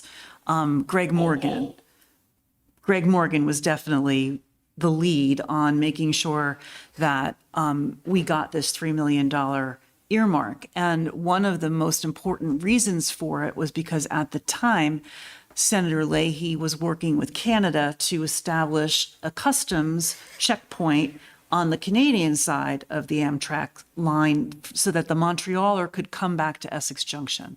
And one way to hopefully entice that outcome was to make sure we had a high-quality train station at the terminus. This is before the Burlington station reopened, obviously. So from an economic development standpoint, this train station renovation is really, really important. If you take a train somewhere and you get off at a really seedy train station that's just disgusting looking, like ours is, frankly, you're not going to take that train again. We are not doing this for New England Central Railroad. We are doing this in spite of them. We would be doing this to make another piece of our downtown beautiful and functional and a place that folks want to be. It's also, a fairly high crime area, and the better looking it is, the more people that are down there, the more the crime will decline. So there's just so many intersectional ways that this project is really important. And I'm actually really disappointed that we've had to wait this long because of delays on NECR's part. Over the years, I think they were sold twice. And every time they were sold, we had to start over. So we would have had this done ages ago if it wasn't for that. And now our money isn't going to go as far. And I'm really disappointed that the canopy is going to be like empty air. But however, the architect has done a really interesting job of maintaining the shape, maintaining the historic character. And I think anything would be an improvement on this building. So I would really urge us to pursue it, not lose this earmark, do what the federal government needs for us to take the next step towards encumbering those funds, and finally get this project done. It has been so long in the making, and there's a lot of people in the community who would really like to see it done. I think it would benefit Essex Junction significantly in the long run. Thanks for that additional background. I really appreciate it. Thanks, Elaine. If I may, 2025 ridership or FY25 ridership for Amtrak was 17,817 out of Essex Junction.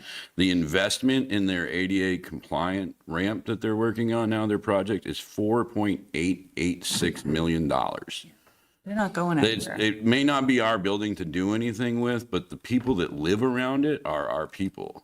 And that area is awful. And if this helps that at all, and it's essentially $500,000 out of the Economic Development Fund or the penny on the dollar tax, then I don't think we can argue with it. We have to at least give it the best shot we can, and it's low risk for us and has the potential to be very high reward.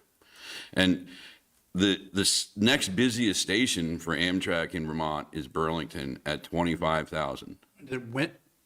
Sorry to interrupt, but when did they pass us? This has been the most busy station in Vermont. These are FY25 numbers. Because I was, Burlington only opened 2 years ago, Yeah. so we've been the highest traffic Amtrak spot for years. So, and you don't have to go any further than to see school coming in or school getting out to see all the ridership, the people that are piled all over the place there to catch that train. And so residents of Central Street and Grove and that whole area and, that whole area, I feel like really would benefit from that. Yep. Brian? Yeah, I think Elaine and Tim had hit a lot of my stuff, although I do take umbrage with how bad that neighborhood is, Mr. Miller, but because that's my neighborhood. Well, you're up the road. Point for the police. I understand. The other thing I would like to reiterate some of these points. I was under the impression that it used to be the highest traffic train station in Vermont, and I just to use a Metro example for the Chicago native here. If you don't have, if your metro station, which is Chicago Commuter Rail, for those who don't know, if your metro station is in a bad neighborhood and is junk, what happens is people drive, right? So I think that there's economic development for Essex Junction that we are paying. We are getting 6 to 1 on our money, and also I'm glad that Tim brought up the Burlington point, because I'm Essex Junction guy, right? Anything we can do to make Essex Junction's train station better than Burlington's is definitely a win. We don't want the Montreal to go through Burlington. We want it to go through Essex Junction. At least I shouldn't say we, because that's me speaking personally. Speak for us on that. Fair enough. And lastly, the last thing I want to do is delay any of this with suggestions. So if I were to make suggestions based on that, I don't know if that's A, appropriate, and B, that would cause delays. So if it would, please tell me and I will shut up. What's your suggestion? Number one, don't demolish the vestibule, but put seating in there. That's what there are. We just did the math. There's an average of 48 people waiting for this train every day. Right? And there's only 12 seats. So if you've taken this train in the snow or in the rain, it's crazy in there. So that vestibule is bigger than I expected, and it would probably be cheaper to put a bench in there than demolish it. I think these suggestions we can definitely keep because we don't need to make anything definitive about right now. So the more you got, we'll take Okay. it. Yeah, it is. There's some flexibility written into the grant obligation paperwork, like Yeah. features the scope may include this, may include that. Now, this has been thought about a little bit before. This, unfortunately, the vestibule is on the opposite side of the station, Sure. and I think there's limited interest in the railroad owner in using this for anything. But certainly, that is a piece of feedback we can bring forward. Fair enough. And maybe this becomes harder when the roof is air, but if there's extra money, maybe solar panels. That's it. Thanks. I am going to open it up to public comment unless somebody else has any additional comments. Speak now or forever hold your peace. Okay, Risa. Thank you, Amber. As somebody who moved here from Manhattan, excuse me, if all you knew of Manhattan was Port Authority, you'd never step foot in that city again. You would never go to Broadway. You would never go to Little Italy. You would never take advantage of all that it has to offer. And I think that happens with Essex Junction. It is interesting to me how many people from central or southern Vermont are taking the train from here, and they'll say, "Ooh, you live in Essex Junction? I got off the train." And I'm like, next time, let me know. I will pick you up. I will drive you around Essex Junction. We have such a great city. And unfortunately, there are people who are judging us based solely on that train station and that area. I am not one who likes spending a whole lot of city money as a taxpayer, but I think this is something that's really important. Thank you. Thank you. I think that's a good segue. Does anybody want to put a motion on the table? City Council directs staff to pursue the federal grant obligation for the Essex Junction train and bus station improvements project as presented. Second. All in favor? Aye. Aye. All right, thank you. Thanks, Chris. Thank you. Thank you.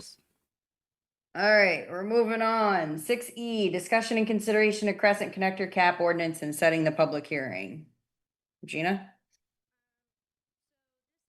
New ordinance. It is not one that we are amending or in the books right now. This CAP stands for Corrective Action Plan. Essentially, the soils under the new Crescent Connector Road are contaminated, largely because of our historic railroad use. So there is a corrective action plan for those soils as a part of the Crescent Connector project. And essentially, anybody that needs to excavate within that right-of-way from here on forward needs to do so in compliance with the corrective action plan. So this ordinance is in place so that when really how this would work in practice, when the Community Development Department gets any excavation permits in this area, this would be flagged and they would need to follow the process that's in this ordinance. Because this is a new ordinance, the action in front of you tonight is to set a public hearing for this. And that's it for my intro. So we were going to make Brian's suggested change, edit.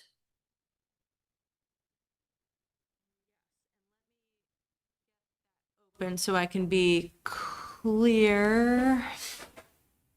So I think the language is city manager or an agent. In 2, 3. A. It's throughout, basically, I think. Okay. And so we want to change city manager or an agent to, we're mimicking, Or designee, right? Isn't that what we used in? It was in the other one, it was the designee of the zoning officer strictly, right? Not the designee of the city manager. yeah. So, well, so 1802 right now in chapter 18 is city manager or municipal officer shall be responsible. So if we were to be consistent pending legal review, that's the terminology that we would use.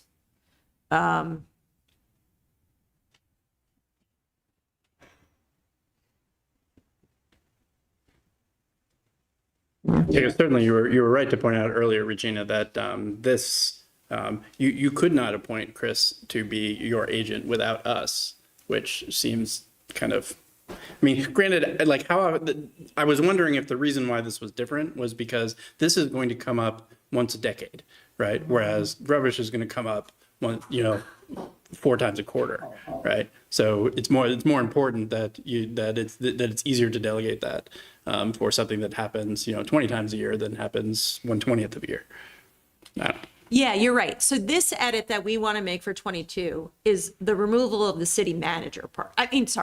The removal of the city council part of it. Because how often are we going to have, first of all, we need to be able to act quickly on when somebody needs an excavation permit. Like, we're certainly not going to have time to bring that forward to the city council. So it's removing designated by the city council and just leaving it the city manager or an agent. Yes, I think that makes good sense for now. Or the only other edit is to mimic what we just did in chapter 18, which is city manager or a municipal officer, to be consistent. Wow. And or I forget where it was, but the first reference was city manager or the zoning administrator or his or her designee, which I guess we have three options now. I mean, that is really who's going to do this. City manager, zoning administrator, or designee. Yep. Or their designee, that way it's clear who's doing the designation. I don't know, Amber's the lawyer. Not tonight, Brian. I'm just another face in the crowd tonight. For this particular ordinance, that makes the most sense. It is not going to be technically for chapter 18, the police have the authority to do that. This really, in terms of practice, this is really going to be the community development office. So I think that suggestion makes the most sense. We changed section 2 to read the city manager or the zoning administrator or their designee shall be responsible. Bingo. Yeah. Capturing it all. I think that's a friendly amendment.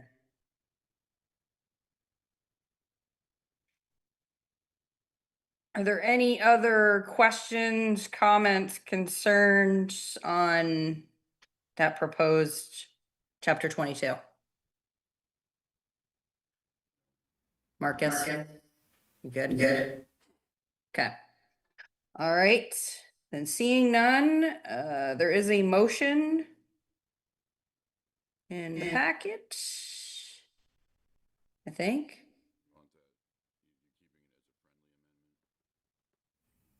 Yeah. Well, I think you could do. Yeah, exactly.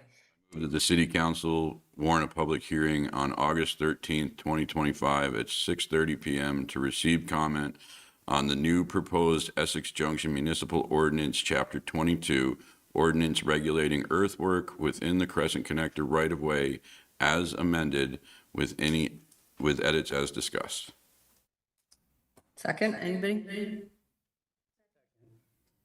You can duel over it. All in favor? Aye. All right. Is that good? You good with that, Regina? Yes. Okay. Thank you.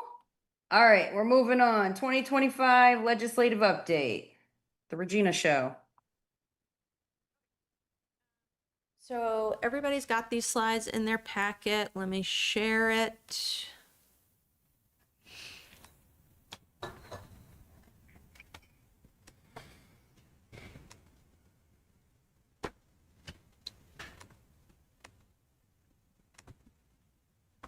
Okay, so Elaine had this idea that we do this last year, so thank you, Elaine. So here is year number 2, very exciting.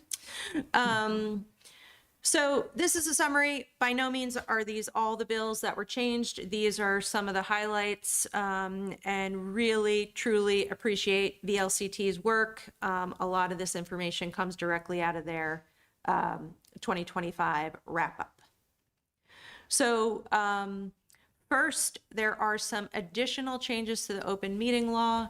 Really, one thing to define here is last year, the legislature was charged with how we're kind of evolving out of COVID and how to sort of change the open meeting law post the world of always being able to do virtual only meetings during the COVID pandemic.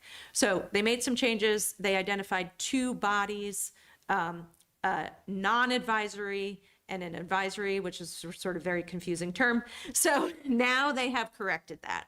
So really, there are 2 definitions. There is a public body. Really, these are you folks, the DRB, the Board of Civil Authority, and Abatement, and the library trustees. So really, anybody who has supervision, control, jurisdiction over legislative and quasi-judicial and budgetary matters. Not the PC? No. Well, no, the Planning Commission is advisory to the City Council, really. There is no actual authority that they have. Everything that they do comes to you. Right, because now we have the DRB. Yes, Right, yes. right. Yep. So really the change is you cannot hold virtual only meetings. You can hold meetings in person or you can hold meetings in a hybrid way. And another change that they made is the recordings themselves. They made a change that clarified that Logan is here with us tonight from Town Meeting TV, who is recording this meeting. That can function as that recording. We also record via Zoom and we share that link on our website. That's how we do it, but we've also got Town Meeting TV, so that's helpful. Then essentially the opposite of that is all of your advisory bodies, and really the difference there is that they can have virtual only meetings still. Also, there were some changes to executive session and just some clarity on what your agenda needs to include about the executive sessions. Cyber security was also added as a new executive session topic. And then there was some clarification around what exactly constitutes disorderly conduct, which I think will probably be helpful. Marcus? I wanted to go back because I just double checked because this was something that I had looked at before. Because again, thank you, Town Meeting TV, for everything you do for us. But I don't know what the numbers are, so I don't know what the impact would be. But so my experience is, it's always great that I go to YouTube and there's the meetings, but only us, the DRB, and the Planning Commission. The other committees are not available on YouTube, which I think is a common and useful place for this kind of content.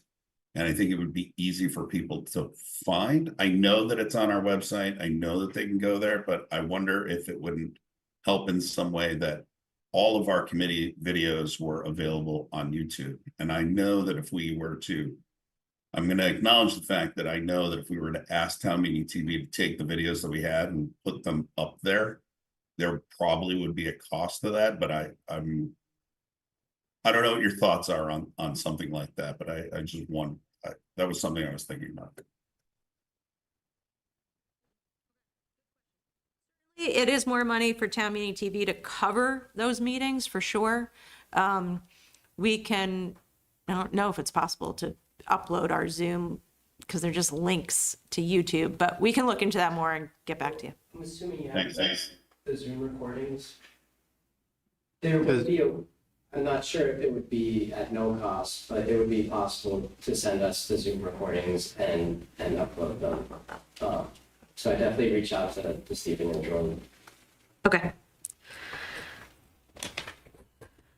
Okay. Very exciting. It's a big deal. Big deal. Yeah, this is in the flood bill where the local option tax has been changed. So currently, local option tax formula is 70-30. That means 30% of the local option tax that we collect here in Essex Junction is kept by the Department of Taxes in order to be able to administer these programs. That has now been changed to 75-25, so we will see 5% more of that tax revenue staying here in Essex Junction. Also, they specified in statute that municipalities have the ability to set aside an unassigned fund balance this is in the flood bill because really it's acknowledging that folks in future emergency circumstances end up with a lot of needs right off the bat. And so this is a good practice to try to save for those situations. So this is helpful. We have talked about this quite a bit. So this is good. Housing bill, the last couple of housing bills have really had a lot of impact on municipal zoning. This bill is not that. And really a lot more about state programs and funding options, including a new program, the Community Housing and Infrastructure Program, which is a method for paying for capital projects that are necessary to support additional housing.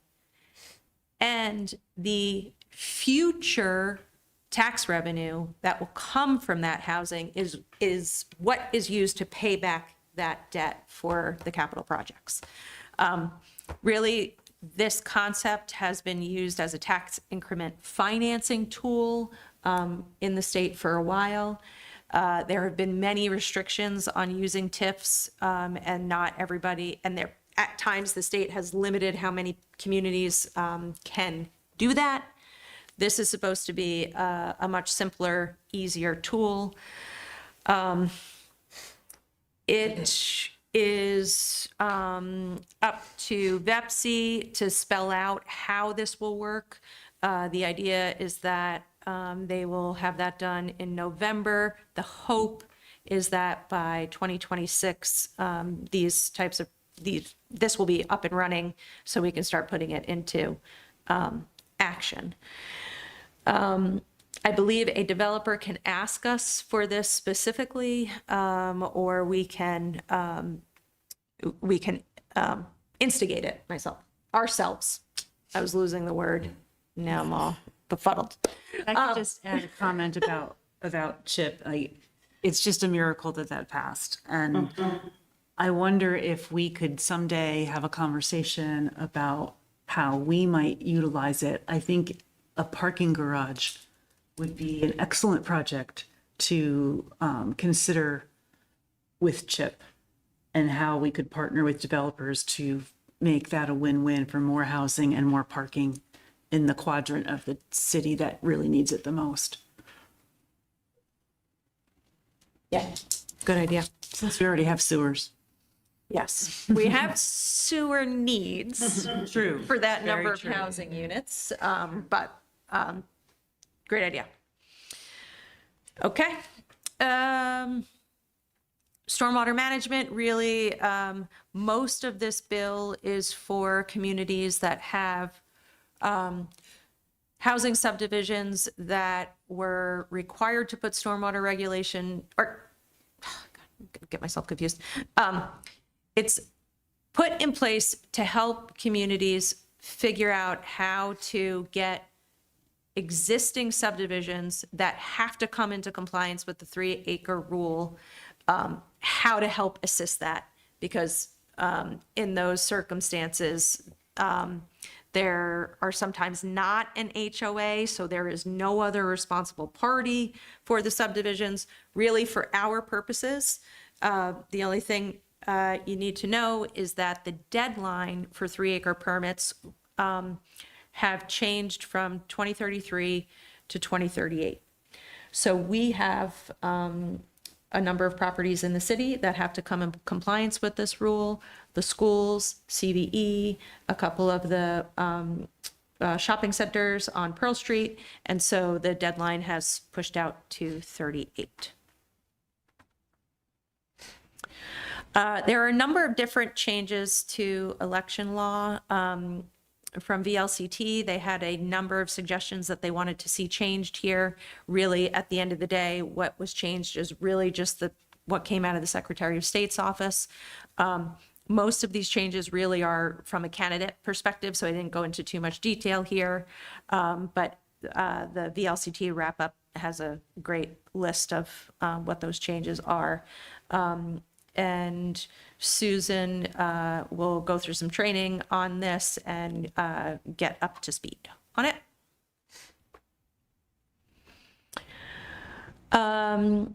So this, it's quite a large bill, education bill.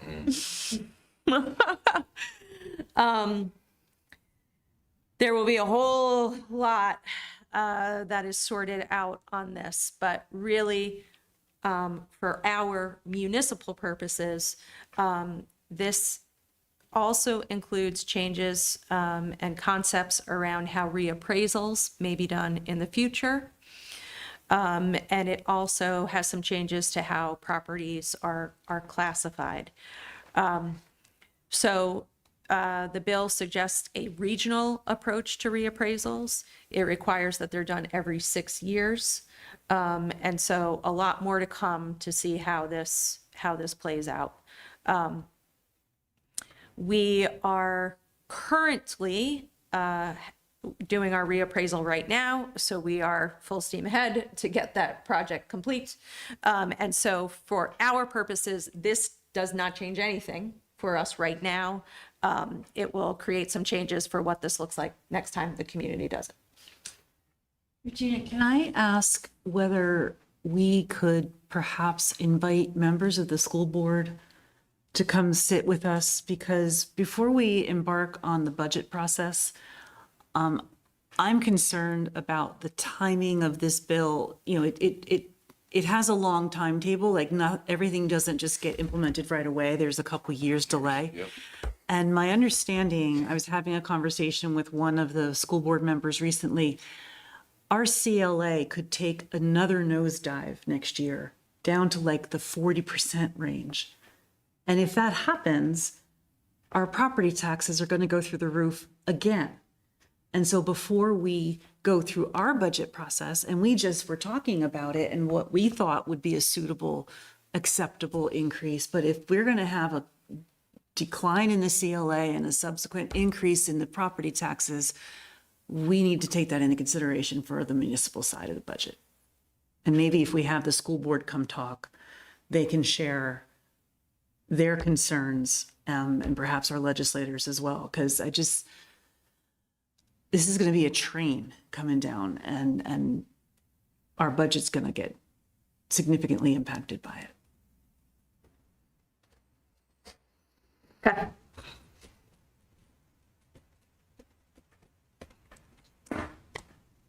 Good suggestion. I think that was it to point out.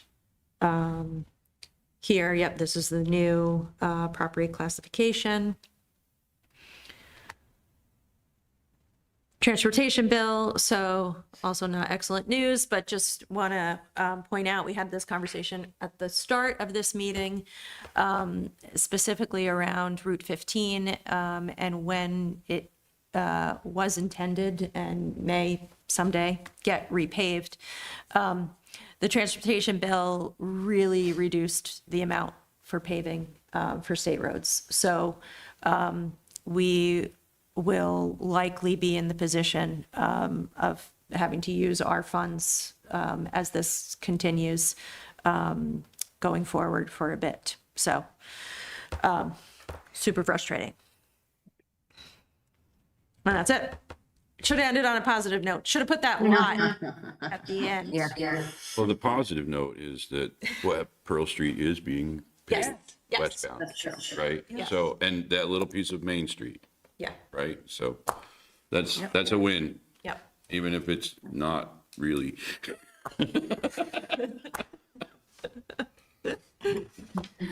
All right, anybody have anything positive to say? Or questions? All right, thank you, Regina. Super helpful. All right, Brian asked to move the continues of per capita cost share for the Essex Police Department services out of consent onto the business item. So Brian, you're up.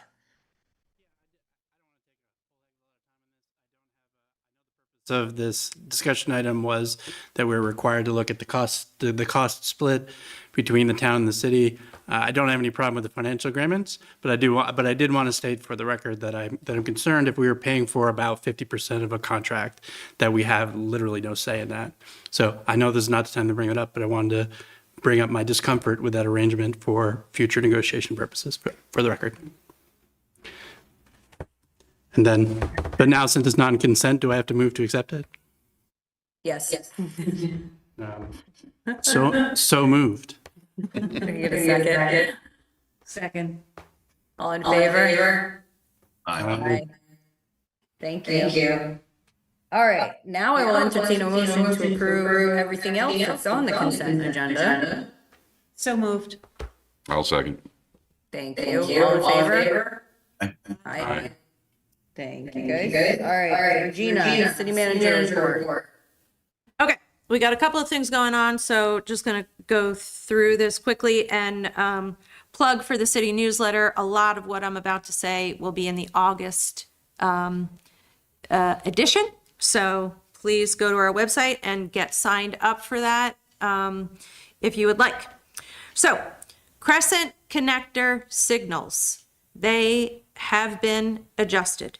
In terms of the project itself, there have been a number of changes made, and so they should be functioning well, with two exceptions.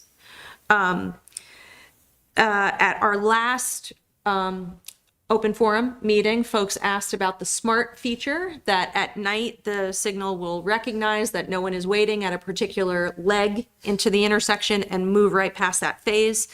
That is not working correctly right now because the camera situated in the intersection still needs to be fixed. So we are expecting that person to come this week to take a look at that. So hopefully we will get that back up and running.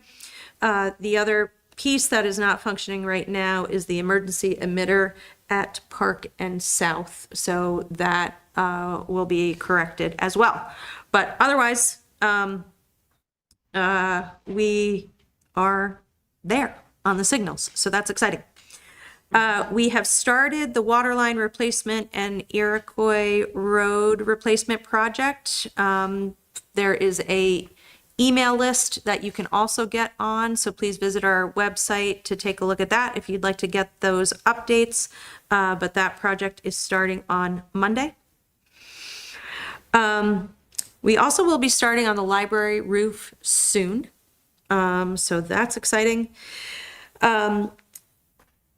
Pearl Street, in between West Street Extension and Susie Wilson Road. That is another project that has been on the books for the city for a very long time, and there was an alternative done back in 2018. We now have that project at the top of our capital plan right now and have funding for it in FY26. However, the dollar amount that we have for that is nowhere near achieving that full alternative. So we have a consultant working on an alternative that could potentially fit within the funding that we have. And that alternative will be presented in a public meeting on August 7th at the Planning Commission. So if folks are interested in that, please check that out. Repaving, we will be starting that work on August 7th, hopefully wrapped up by August 21st. Also, National Night Out at the high school, very fun event from 5 to 7 on Tuesday, August 5th. So please come out for that. There's all kinds of different things you can do, and the kids can check out trucks and all kinds of stuff. It's very exciting. And there'll be hot dogs. And then also, just another plug, this was in Front Porch Forum, but our awesome team at the wastewater treatment facility uncovered a wedding ring in the grit collector. It has an engraved date of July 25th, 1970. If you are missing your wedding ring, please reach out. And that's it. Thanks, Regina. That was a lot. Is that Hammond's group that's putting out the Iroquois water line updates like they did with Crescent? Can they just add all of us to that, as I believe they did that with the Crescent connector? Can you ask Rick or whoever? Thank you. All right, any counselor updates, comments, questions, concerns? I just want to report that the Super Sucker 7000 was on my street yesterday. They are repairing a little sinkhole that appeared next to the curb, just, Catch basin collapse. yeah. Yeah. But it was pretty awesome. I went out and said hi, and they were very nice to me, and I just said, keep it up. Love your truck. On that note, I came through the Five Corners and noticed that it was recently painted. The crosswalks are fresh, the stop bars are fresh, which means that those guys are out working at night and sleeping during the day. So I want to take a minute to acknowledge that, because it's not work that can be done during regular hours. So kudos to them. It always looks so nice for a couple of weeks when it's freshly painted. And so coming into school, I think it's a great time. Really glad to see that the COVID-related paint shortages are over. We can say that definitively now that we've been able to get paint for 2 years in a row. So I think that's pretty wonderful. Cool. Can I add on to that, actually? So coming into the junction on Pearl Street, so on the railroad side, south side of the road, there has been designed 2 stripe lanes to separate the shoulder for bicycles. We haven't been painting the outside stripe because it does get worn off, so it's a little bit tricky, but we are putting that back. It's out there. So that's exciting. Cool. Much appreciation to Public Works for that. Absolutely. Marcus? I just wanted to say, and as a reminder to the community, we this year, the council has made a strong commitment to community engagement. And so, thank you to my fellow councilors for also participating strongly in that effort. So I just want to remind the community, look, we want to be connected to you. We want you to feel connected to us. So whether it's we're at events or you're reaching out, please do so. Go to the Essex Junction website. You'll find our contact information there. We want you to feel connected so that you understand the work that's being done, and we can get the feedback from you so that we can make great decisions. So I just want to, again, thank all the other, my fellow council members for their work on this, and remind the community that, we're here. Please reach out. If you got an event, let us know. If you need a one-on-one conversation, please connect with us. Thank you. Thank you, Marcus. Anybody else? All right, I will entertain a motion to adjourn before the cat starts crying and everyone's gonna get annoyed. Need a second. All right, all in favor? Aye. Aye. Thanks, guys. Thank you all. Have a good night.